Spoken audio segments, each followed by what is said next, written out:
Hello and welcome to the latest Gravel Union talks.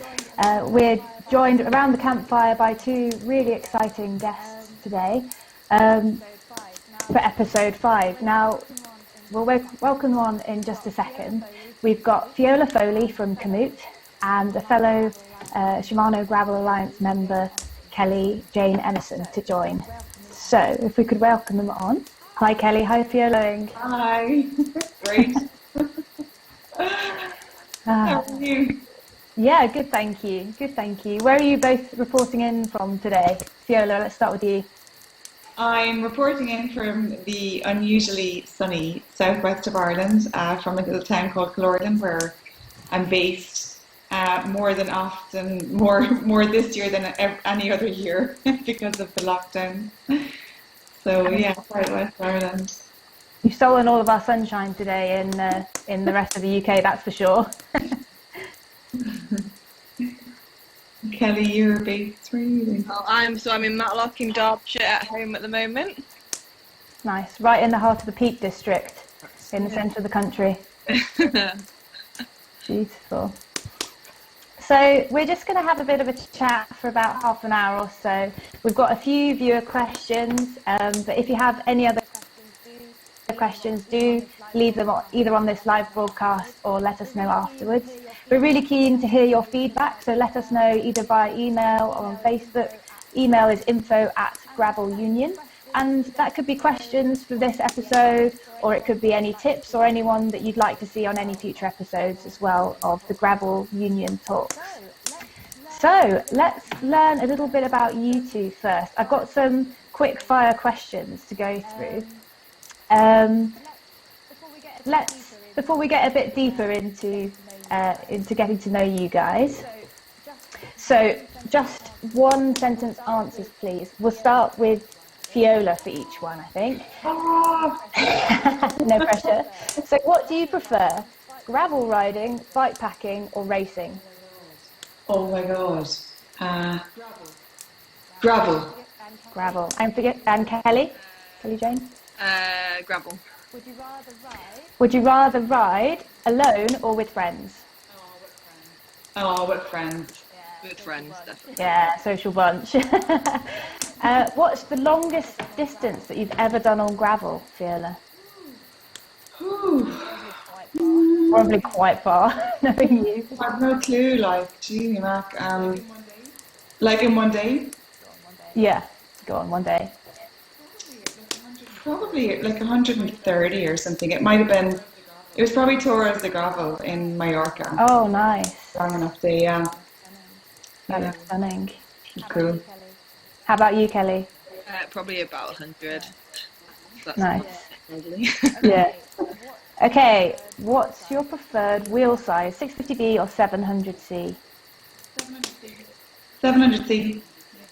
700C. Oh, nice. Old school. If you have a choice, electronic or mechanical gears? Oh, it depends on the job. Can you really prefer one over the other? For gravel cycling, mechanical for and for mountain biking as well, and just because you can fix stuff. So Sounds like mechanical then. electronic though for the road. Oh, okay. How about you, Kelly Jane? Mechanical all the way. Mechanical. Nice. I have to disagree. I'm electronic, but I've been spoiled. What about your favourite tyre size for gravel? Do you have a preference? Oh, these are very tricky questions. I mean, Very technical to start with, isn't it? I work for Komoot and we talk about the size of gravel. It gets that specific. So You get like a pan out, like grade it all. So I'm running 45 and they're pretty chunky, but I'm happy with that. Yeah, handle everything. I go for the same as well. 45. Yeah, nice. I think we'll get onto it a bit later, but I think both of you are more like the adventure sort of bit more gnarly side of gravel compared to some of the tamer stuff. So, and this is going to be an interesting one for Fiola especially, would you rather plan a route or see what you find when you get there? Definitely definitely plan. Like, even if I wasn't working for Komoot, I get so excited in the planning phase. Yeah, it's part of the process.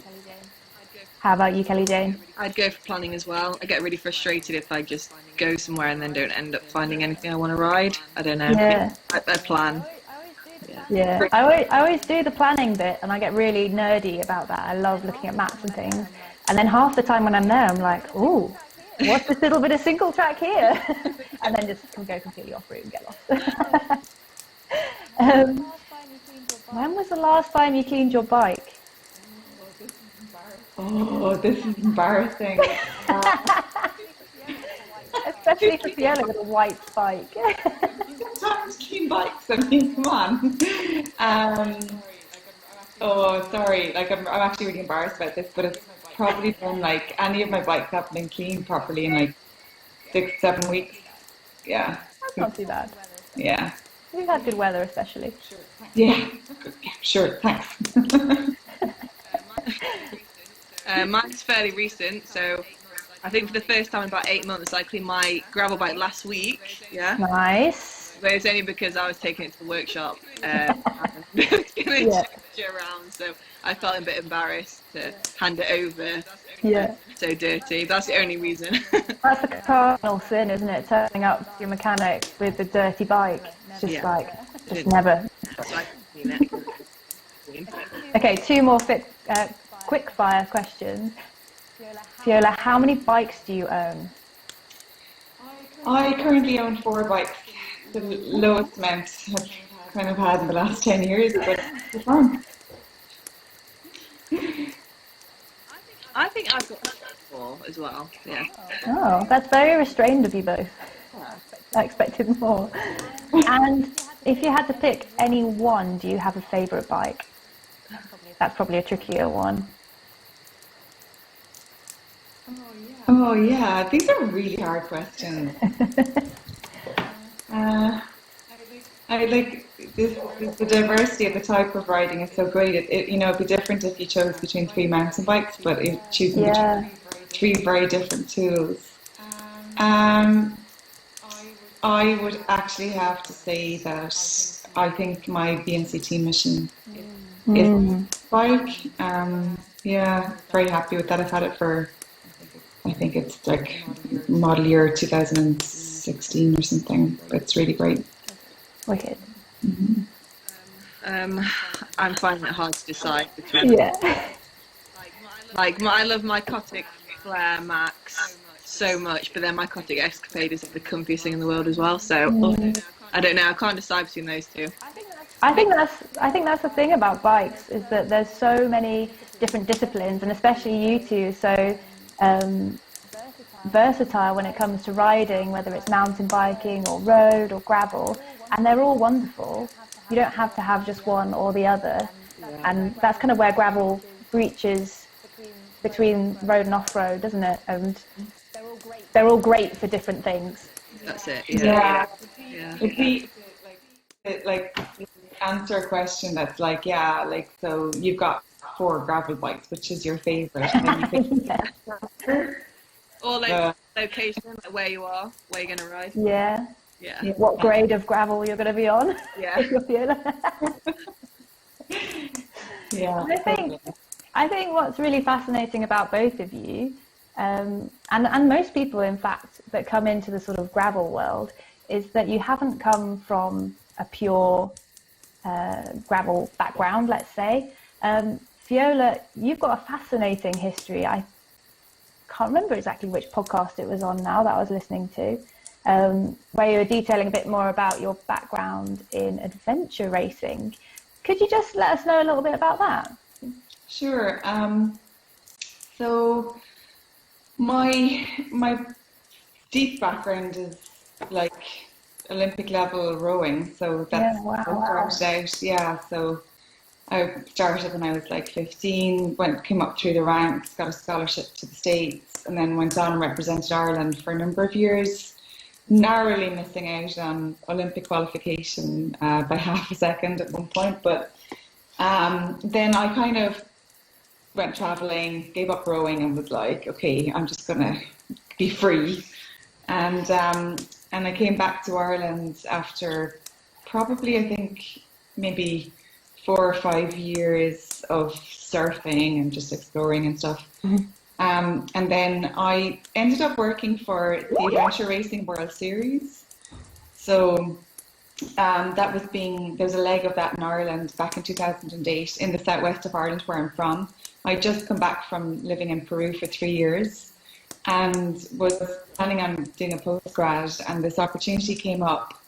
And I took it, and I was working for the race organisers, and I started to get into adventure racing myself. And then I guess because I was fairly strong from my background in rowing and just from having been surfing quite a bit, I was asked if I would race with pretty much the strongest team in Ireland, like after they dragged me up the mountain and made me prove what I could do. Or I thought in at the deep end then. Yeah, but it was actually, oh my God, it was so the deep end. Like when I say being dragged around, I actually got dragged around. Like, so I was put at the end of a bungee, and I remember that first race, and I was just being pulled up hills on the bike, and I think I could probably hold my own on foot a bit better, but at the time, they were so strong on the bike that it's pretty hard to keep up. And that was the first race I did, which was a 36-hour non-stop race. I think we slept for maybe 2 hours in that 36 hours, and we won. I think we won. Yeah, and then it went on from there to like international racing. So I competed at a bunch of the World Series races in like Ecuador and Switzerland, and then Abu Dhabi as well. So that's always in a team of 4 people, so 3 guys, and there's always a minimum of 1 woman on the team. And you're, as a woman who's, you know, able to hold her own, you're in pretty much high demand because the teams are always like looking for strong women. So at that time, I could have, you know, I was being asked by a bunch of different teams to race with them and stuff, and I raced with like a bunch of Danish guys in a couple of races, and then mostly with the Irish guys though. So it's pretty hardcore stuff. Like, I mean, some of the races were, you know, 5 days sort of non-stop, kayaking, hiking, and trekking, running. And then also sometimes there was really funny stuff like archery or... Oh, wow. Yeah, like they sometimes put in like little kind of obstacles, like, yeah, so different kind of stuff thrown in there along the way. But adventure racing, you can't use a GPS device. You have to do all the navigation by compass. You basically get like big maps, and then you have to plan your strategy and, you know, plan your routes to get from the different controls. And you have a navigator and a backup navigator on the team, a team captain. And then I was I was going to say I was just the woman, but I was usually the one that took care of like people, like making sure that they ate. Yeah. It's funny how it's not to be underestimated, is it? I remember like trying to get some of the guys I was racing with. I knew like my brothers, like we were so close. And I remember one of them was a bad eater, so I would pick out like the blue jelly babies because he loved the blue ones. That's so nice. Exciting times. Just experiences and memories I'll absolutely never forget. It's amazing, like how well you get to know people doing things Absolutely. like that. And it's quite interesting because I'd never really come across adventure racing until I heard you speak about it. And I guess from the sort of racing that I've followed over the last couple of years, if we're talking about bikepacking races and things, they're always a really individual sport. So pushing yourself to those extremes whilst being in a team, whilst being with other people, how was that? Oh, the team dynamic is like,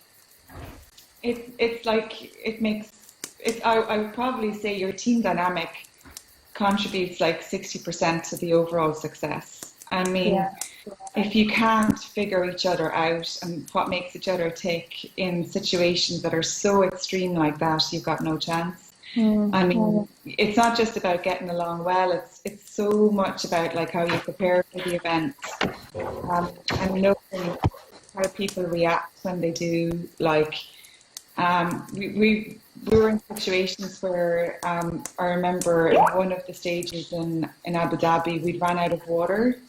We were probably 10 kilometers from the finish line, and um, you know, unbeknownst to us, one person on the team actually had water, and Oh no. yeah, and he sort of held back his water because he felt like it would be better to see the finish line before he actually distributed it among us. Oh no. Yeah, that was his approach, and we knew him very well, and we weren't all that surprised, when it happened. But I swear to God, afterwards, we were fit to kill him. Yeah, I bet. Yeah, but like things like that. But also, at any given time, one person on your team is probably going to, after 2 days of racing, there's probably going to be one person that's feeling like really bad at any given time. Yeah. So you're always aware that that person needs help, and at some point in the race, it will be you. Like, it's not possible that you will feel good for the whole race. Like, you're going to be up and down, and the times when you're down, you really need your teammates to pull you up. And when you're feeling strong, you're helping those teammates that are not feeling good. And it's just such a different dynamic to when you're just relying on yourself. I mean, you celebrate successes, but you also, you mourn the times that you didn't get to finish the race because someone got sick or injured or whatever. So it can be really frustrating, but it can also be amazing when you do well. So yeah, it's really such a different ball game to solo bike packing adventures and things like that. It sounds fascinating. Like you were saying about the different members of the team having different roles, like navigator, etc. But actually, I think somebody who keeps the sort of stoke level high and people motivated and upbeat. What was it that they used to say about Taylor Phinney? He was like, called himself the chief vibrations officer of Team EF. Like, I think that's a really important role. Yeah, Taylor's a bit of a character. Like, he was all out because he used to race for BMC, who I worked for, and then he was always. I remember doing a yoga session with him, and the yoga teacher playing some music that sounded a bit like Barry White, and Finney was like singing Barry White to the music in the yoga class. I was like, where's this coming from? Sounds like my kind of yoga class, to be honest. Yeah, it was good actually. He's really good fun to have around, definitely. That was definitely his role anyway. Brilliant. And I think Kelly's also got like a fascinating entry point to gravel in that most of your riding, if I'm not mistaken, was more mountain biking stuff before discovering drop bars. Is that right, Kelly Jane? Yeah, definitely just mountain biking. I've probably been riding mountain bikes for about 3 years, and it was actually Fiola invited me on a, I wouldn't say like it was a gravel ride in Scotland, but it was a gravel ride in Scotland. And that was my first taste on like a drop bar bike, and it was a pretty wild experience as well. I want to add that Kelly was so impressive on that trip. Like, I mean, you didn't complain one time, and we were pushing our bikes up like hills. And the gravel was scarce, like it was more mountain bike terrain. Yeah, it was definitely like, I remember being there thinking, oh my God, why have I got this bike? Like, I need my mountain bike and a full face helmet and knee pads. But yeah, up until that, it was just, riding natural mountain bike trails around Derbyshire and going to the Alps and getting up cliffs, that kind of thing. And then went on that trip with Fiola, which was my first experience of what was kind of not gravel riding, but on a gravel bike. And I did love it. It was awesome. And I think it wasn't long after that I was invited on the Gravel Alliance, Shimano, with Paul. And I remember he messaged me saying, like, how do you feel about drop bars and gravel riding? And I messaged him back saying, not very excited. Oh, how it's changed. But now, obviously, I absolutely love it. It's amazing. I think all that, like, technical prep, like riding mountain bike trails and then taking that to gravel, has just benefited me massively. Having ridden with you, absolutely. You're a machine on the technical stuff. Thank you. It's wild. It's really fun on a gravel bike, isn't it? Doing anything mildly tech is it's fun, isn't it? So how does that compare to mountain biking for you? Like, how is it different? Well, like gravel riding is, I guess I go on bigger days on my gravel bike than I would on my mountain bike. Although, like we talked about wanting to plan your route, I think on a gravel bike you're not as bothered if you hit a bit of road or you're on some single track, because you can make it fun. Whereas on your mountain bike, if you hit road or you hit flat single track, you kind of like, where's the good stuff? Like, where's the descending? Where's the technical climbs? So different, bigger days, a bit more exciting when things aren't, I guess, as technical as steep. I don't know.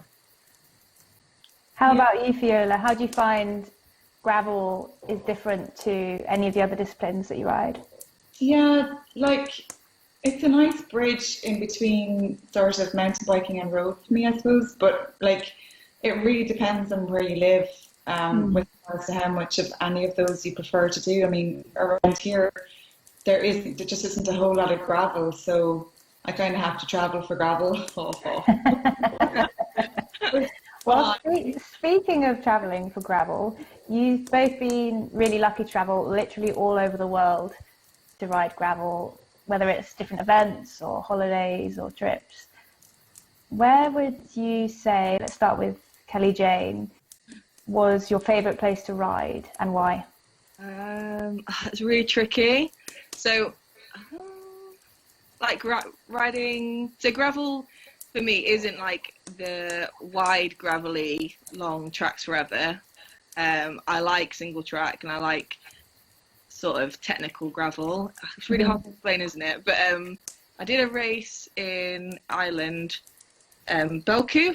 Fiola, help me. You know that where it's the Lake Lander. You were in the north of Ireland, I think. Yeah, North Ireland, yeah.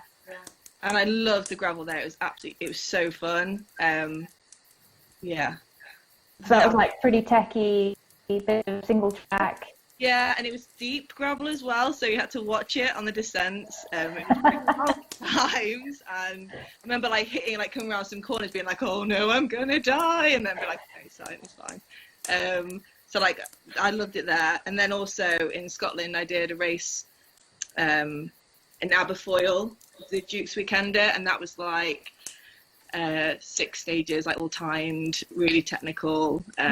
Loved it there. It was amazing. That was like definitely my kind of gravel. Nice. I keep hearing amazing things about Aberfoyle, being the gravel capital of Scotland. I need to get up there, I think. Definitely. Yeah, like some of the stuff was so technical. It was just like I was like laughing, like, oh my god, this is. It was. Cool. I think it is amazing though what you can actually get over on a gravel bike if you've got a bit of faith or skill. Yeah. How about you, Fiola? You've travelled really far and wide. Where would you say has been your favourite gravel riding? It's really hard. I'm really bad at answering questions this evening because like all these memories are coming into my head and I'm like, oh, that was good and that was good. But I reckon, like, if you wanted to look for like a lot of gravel, I think Girona is a really good area for it because you have like a really nice network of, you know, gravel trails and tracks or whatever just behind the city and further into the Pyrenees. Now, the problem is when you get into more alpine or Pyrenean like territory is you're dealing with pretty steep climbs, and to be honest with you, on a gravel bike it's not much fun to be slogging up a hill like for hours with inappropriate gear ratio, which is normally the case with a gravel bike unless you're prepared for it and you change that. So I would say, like, once you get up into the hills behind Girona and you start riding around there, there's just such a massive expanse. And also Mallorca is really nice too, I think. Ooh. Yeah, I kind of sway towards those sort of territories. Now, I've done a good bit around Scotland. It's really nice gravel as well. And then Iceland is standout as well. Iceland, like, there are parts of the West Fjords that are just so, like, spectacular and unique. Like, there was dirt roads that I thought this could be the Andes. Like, it is just Wow. special, yeah, with the fjords. And I think that's a really good trip for anyone to do if you're looking for something that's a bit more out there and wild, and self-sufficient, because there are no shops. Wow, yeah. That's certainly not beginner level, I guess, but it does look fantastic. I've been to Iceland when I was a bit younger on a geography field trip, which was just incredible, but obviously not on a bike. And I can imagine over some of that like volcanic rock, that would be fantastic. Yeah, it's spectacular. Like, I was there, did a trip for 10 days with some mates, and it was the first sort of, I think it was my first bigger bike packing trip. We mixed it up with like some, like guest houses and hotels, and we camped most of the time. The weather was fairly mixed, to put it mildly. Yeah. In a couple of days. But there's nothing like just the feeling of being completely out in the middle of nowhere and just being self-sufficient, surrounded by nature. Yeah, it was amazing. I guess that's pretty empowering when you can say that you've done, ridden across Iceland or within Iceland, places where it's completely barren and remote and completely fend for yourself, and get to the other end and be like, yeah, like you don't need the shops around every corner or, find lodgings to be able to deal with it.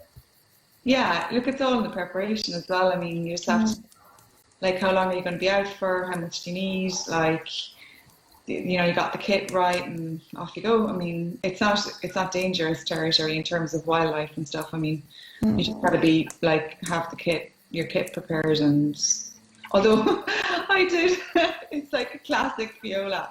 On most of the bike packing trips that I've gone on, I've had a mechanical in the first like 24 hours. And when we set out for Reykjavik at the end of the day, I was using panniers for that trip because we had a bit more kit to carry, and the mount for the panniers, like the axle, it was like a through axle, had broken, and the mount had like slipped down between the rear hub and the bike, the axle of the wheel. Oh, no. I was so lucky it didn't go into spokes. But we were literally like 10 minutes away from a town, but there was no hope of getting it fixed anywhere in the town. There was no bike shop. So we ended up going to like a plumber and his son, and the next morning, and the guys I was with, one of them's an engineer, the other one's just like a total amazing bike mechanic. And well, he's not a bike mechanic by profession, he's actually an accountant, but he's a good mechanic. And he fixed it with a juniper clip.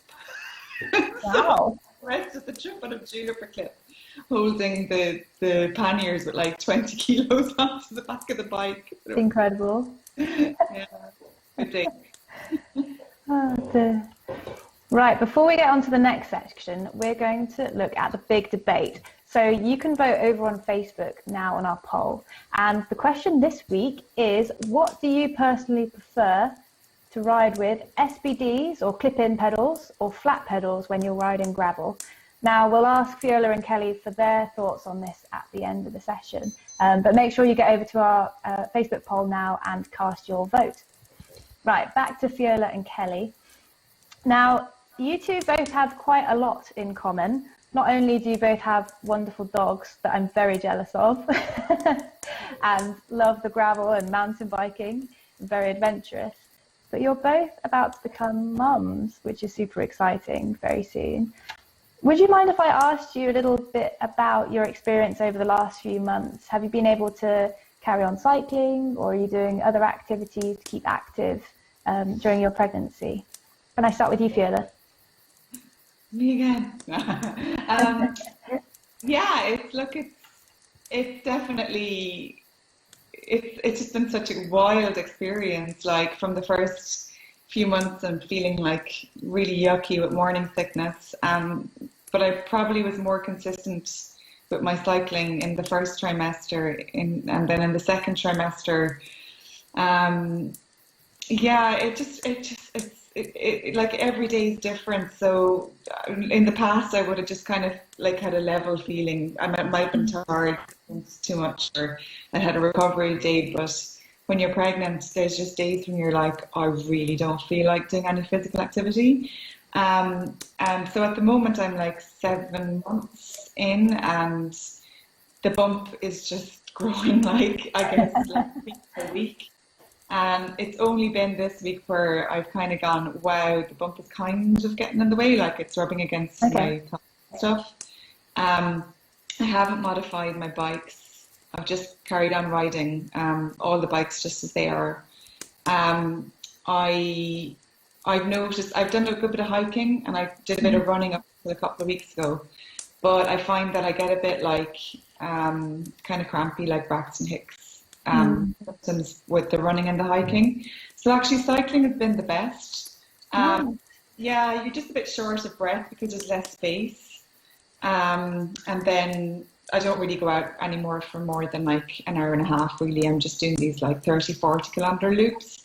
But that's enough, and I feel great. Every time I go out, I come back and I'm like, that was always, it's really good. Yeah, so, yeah, 100%. Yeah. That sounds wicked. Yeah, good. I'm lucky. Like, I've got no compromises and... Well, it's totally different for everyone, isn't it? Entirely. Like, I've heard, you know, opposite stories, and from one pregnancy to the next, the same person could be riding up until full term, and then the next pregnancy they can't sit on a bike for, you know, for whatever reason. So I'm feeling really lucky that I can get out, and I feel good getting out, and yeah, so far so good. Wicked. And how about you, Kell? Have you changed anything, or are you still riding? Are you choosing to do different things, or just putting your feet up? So pretty similar to Fiola. My first trimester was spent feeling really, really rubbish. But I found that actually going out on my bike made me feel so much better. Like, it would just completely distract me from feeling sick, and yeah, it was good. I was mountain biking more then because I was less. I've been really cautious throughout, but because I didn't have like a visible bump, I was still riding mountain bike trails and probably and getting a bit overexcited at times. So I've had to put that bike to the side. Focus on more like just gravel riding. But I've recently adapted my bike because I was hitting my bump with my thighs constantly. I've now gone from like a drop bar to flat bar conversion on my gravel bike, which is pretty exciting. So that gives me like a bit more and being more comfortable. I think it's really funny, like I can't do hills. I don't know about you, Fiola, but everything I want to do is just flat at the moment. Like, I don't want to do anything involving too much climbing unless Aiken, my partner's around, because he's like he can push me up the hills, and once I'm at the top, I'm fine. That sounds very relatable, and I'm not even pregnant. So yeah, but apart from like just riding my bike, I'm not doing anything else yet. I have looked into. I know that yoga is supposed to be really beneficial for when you're pregnant. But I'm just like too lazy. I'd rather go around my bike and then after bike ride I just fall asleep and have a little nap. Nice. So, yeah. Yoga is interesting. You have to make so many adaptations to like asanas and poses that I find it hard to, like, I would have in the past done like a good bit of yoga, and like I practice Ashtanga yoga when I can, but it's like a primary series A would take you like up to 90 minutes or 80 minutes, and like if I take out all of the poses that I can't do now, especially because the bump is in the way, I can't get beyond like a 30-minute yoga session, because you have to like, you can't twist can't do inversions and things like this. So it's kind of, the yoga becomes really sedate. Like, I really want to get some fresh air and move my body. So yeah. Yeah. I'm not sure I'd be able to concentrate for 30 minutes, let alone 90 minutes. Wow. Well, that's like a full primary series A, I guess, session. But like normally I'd probably only get up to like 60 minutes these days. But and I hear you totally, Kelly, on the whole mountain biking thing. Like I'm the same. Like, if I get on the mountain bike, I feel like I want to just have fun, you know. Yeah. But with that fun comes the element of risk, and it's amazing how your prego brain just like switches on and goes, you probably shouldn't do this, it's too risky. And then of course, you know yourself, like, that's the worst way you can be mountain biking, because you will fuck up, like you will have crash. So it's just like stay away from anything technical. Thing in the garage now. Oh, well, it's been fascinating because during British lockdown, and I'm sure lots of other countries in the world as well, there's been loads of really frustrated mountain bikers who maybe can't go out and do the kind of riding that they normally used to, but might have turned to gravel instead. I can name quite a few, just in England I know, that have sort of got the gravel bug because they're finding trails that used to be boring or, you know, they could do super easy on the mountain bikes. Now with a gravel bike is this new sense of not only adventure but like accomplishment and maybe a bit of a thrill because it's slightly more technical on gravel bikes, on drop bars, on much skinnier tires compared to mountain biking. So I think maybe, you know, it's a similar sort of experience as you two having to be a bit more risk adverse. Yeah. I think that we saw like a huge increase in people, you know, exploring locally on komoot, like in terms of, you know, people might use komoot in the past to plan more further afield and like adventures away from home. But during the lockdown, they were really forced to, you know, look at what's available to them within a certain radius of their house or just in their local region. And it forces you to be a bit more creative. So I think there definitely has been an increase in people looking at other types of riding and just becoming inventive. And of course, if there's gravel in your area, like get the gravel bike and go out and explore with that and ride something different. It's strange to talk, but like good for cycling. Yeah, I was exactly that. During lockdown, when we could do our once daily exercise, I was like, right, I'm going to go and tick off every tiny little byway and bridleway and bit of gravel around Bristol, or at least to the east. And almost every evening, because it was the springtime and we had great weather, we'd go out and I'd have like a series of segments that I wanted to ride. And it was great. But then, yeah, I guess after a certain point, I ticked most of them off and I was ready to try something different. But it's been really interesting seeing people all over the world sort of really showcasing some of their best local stuff over lockdown. I had this like a phase where in Ireland we had a very strict lockdown for a few months. It was like a 2 kilometre radius. And then when it went to, like, I was like suicidal. And then with the 5 kilometre radius, I was like doing like hours, like out back from my house, flower petals. Oh, wow. So I was just doing these like crazy loops that were going out 5k, back 5k, out 5k, back 5k. a bit like you know, art. I can't mention our competitor for komoot, but komoot art, I suppose. Yeah, it was pretty interesting. But you do what you can to kind of keep yourself entertained, and it's amazing as humans how, I suppose, inventive we can become when we're forced. Absolutely. And have you found yourselves during this kind of period of restriction at home over the summer, like dreaming about where you might want to go and ride next? Obviously, there's other priorities, perhaps, over the next few months. But when we can get out and travel again, are there particular areas of the world that you'd like to explore, whether that's on a gravel bike or even a mountain bike or a road bike? How about you, Kell? Is there anywhere on the wish list or the dream list to ride? Definitely go. I went to the Alps this summer just to chill. I didn't take a bike, so I definitely want to go back to the Alps. And any particular area? Pardon? Any particular area? Go back to Italy, and ride some gravel there, like Valina, Valley, like around there. Yeah, and just in general, like I think, well. I really want to do like a good bike packing trip somewhere. I've not been able to do that all year, and I really missed that. And I'm keen for that wherever. It doesn't have to be. It could be local. Yeah, I was signed up for a bike packing race this year from Venice called the Veneto Trail up into the Dolomites. And basically just signed up because it was gravel, bike packing, pizza and pasta. I mean, what more can you want? How about you, Fiola? Have you got anywhere on the wish list for maybe next year or beyond?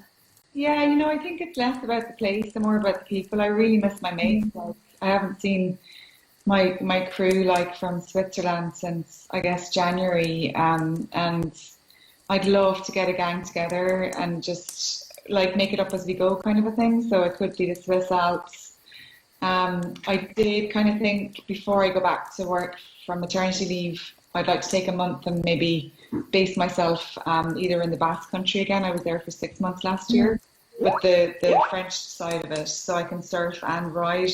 Otherwise, Portugal. So yeah, like I feel like there's two things I'd love to have. One is be around a bunch of mates, ride bikes with them, but then also get some sun. Yeah. Fairly simple. The location could be anywhere there's gravel, but like some nice single track, but maybe. Oh, yeah. Yeah, I think that's a good way of putting it. I think a lot of people are missing riding with their chums at the moment. And I don't know about you guys, but I've been really lucky to ride a little bit with some of my nearest and dearest here in Bristol, which has been fantastic. But it's sort of the event side of things, whether it's going to gravel rides and races or even like bike industry shows and seeing all the people that you might not see locally, but like bumping into you guys, for example, and meeting new people that I really miss at the moment. Yeah, definitely. Yeah, it's been a strange time. Like normally I'd feel so much more connected to my community because you would have those opportunities to see them. But this year it's been definitely been hard, I mean, feeling quite isolated in the southwest of Ireland, don't have the riding buddies here like I did in other places. But, hopefully that will change next year. And, I've got a couple of good babysitters lined up. So. Yeah, that's cool. I really missed group rides. Like with Cottic, we have Cottic Women of Steel, and we go on these really cool, super friendly, super social group rides, and I really miss that. I miss like hanging at the back and meeting new women. Yeah, wicked. And organising. Yeah, I miss that massively. I can't wait for that to, be okay again, and everyone to be comfortable to ride together. So yeah. Absolutely. All right, shall we check out the results of the big debate? So at the minute, it's looking like we've got 80% votes for SPD, over 20% on flats. How about you two? What's your preference for gravel riding? I'm definitely a person, but Kelly, you turned up on flats on that trip from Scotland, and I was like, oh my God, how are you going to get up those hills? I've never ridden SPD then. I was like, only ever, like my mountain bike's just flat pedals, right? So when I got on that trip, it was like, what? I'm not going to clip in, like, no. But now, definitely SPD. Okay, you're a convert. Now I am. You learn the hard way. So I'm guessing you're an SPD fan as well then, Fiola? Yeah, definitely. Yeah, and it's it's so much easier because I have them. It's on the mountain bike. In the past, I would have had like speed play on my road bike, and then like I don't know, Shimano or I had speed play on the road bike, and then I had Shimano for the track, and then I had SPDs on the mountain bike, gravel bike, and I had different shoes for everything. So now, yeah, it's easier just road or mountain bike. I think I'm going the opposite way, because I've always been SPD clipless pedals because I came from road cycling into gravel. And then I came up to visit Kell. It must have been January or February, and joined a Sonder winter gravel ride just in the Peak District near Hathersage. And that was brilliant. But there was this amazing bridleway just around Derwentwater that was really techy, and it was either like big slippery wet stones or mud in between, so I'd have to keep getting off and dabbing a bit, and my cleats would get quite like muddy, and then I was just sort of like struggling a bit. And then there was all these mountain bikers, or previously mountain bikers on gravel bikes on flat pedals going past, making it look really easy, and I was like, they could be onto something here. And now I've been riding flat pedals on my mountain bike, and that's been really good. So I think maybe for this winter I might try it. Yeah. I'm So, like now I'm pregnant. I'm on flats on my gravel bike okay. just because I can't trust myself to think about Yeah. things. Yeah. I just guess it depends on how much climbing you're going to be doing as well, because like I think you could benefit from being, having a bit more of an attachment to your pedals when you need to climb stuff than on the flat. Yeah, definitely for climbing, there's a massive advantage, I think, in with SBDs. But I guess if you live in a fairly flat area, it wouldn't make so much of a difference. No, that's it. Yeah, I think so. You wouldn't know, Kelly. Canal path. Yeah. Brilliant. So is there anything else you'd like to mention or discuss before we wrap up today? Not in particular, no. I think it's been a really nice session. It's been great to catch up, actually. Okay. I almost forgot. We do have a viewer question in from Sean, and I'm going to read the whole thing because this is absolutely brilliant and kind of what we've all been talking about in terms of this year as well. So Sean says, after years of mountain biking, COVID has meant that I've temporarily ditched the technical trails to explore other ways of getting around by bike. Cue the discovery of gravel. I bought my first gravel bike a few months ago and I am stoked. I've been on it almost every day and it's so much fun. However, even though it's nice to get out on my own, it would be really nice to ride with other like-minded people and learn from their expertise. So my questions are, how did Fiola and Kelly go about organising their first overnight bikepacking adventures? Did they join a club or did they go to an organised event? And did they ever organise any group rides themselves? So let's start with you, Kell. How did you go on your first bikepacking adventure? So my first bikepacking adventure was with Fiola, so I was invited. Yeah. There we go. But I did do an amazing bikepacking. It was like an intro to bikepacking from Endless MTB, Julia Hobson, I believe. Yeah, and it was absolutely awesome because she planned the route. She had the bike bags, so we literally just showed up with what we wanted to take, and she even had the food. Yeah, she had everything, and we followed her on this route, and she picked the camping spot and showed us how to set up our bivvies. It was awesome. So I highly recommend, like, if you want to meet, and there's loads of women there as well, so it was like 6 of us, so it was like perfect opportunity to meet other women, to go with someone confidently guiding us and learn sort of like the tricks of the bikepacking trade. So I recommend, if you don't know people already, to maybe jump onto a cool guided. Yeah, that sounds wicked. And there's quite a few of those across the UK, I think, like Definitely. Pioneer and Endless. Yeah. How about yourself, Fiola? It must be quite a long time ago with all of your adventure racing and.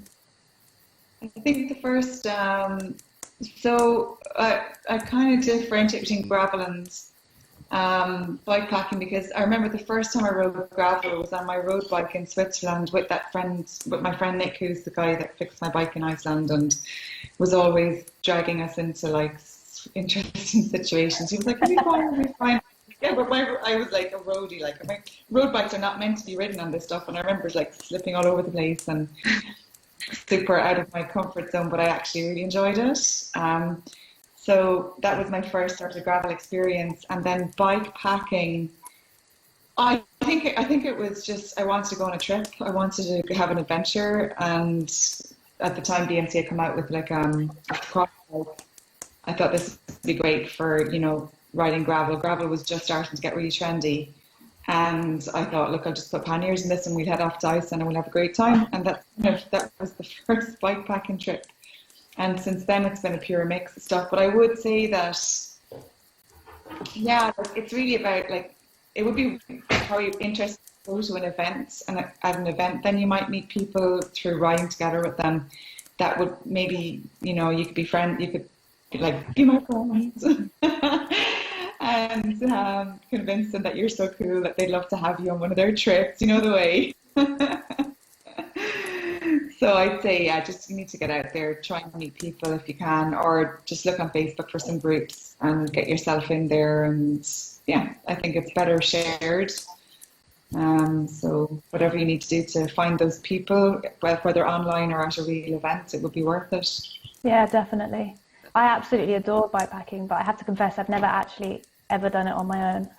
Or if I have been touring on my own, I've stayed in an Airbnb or something.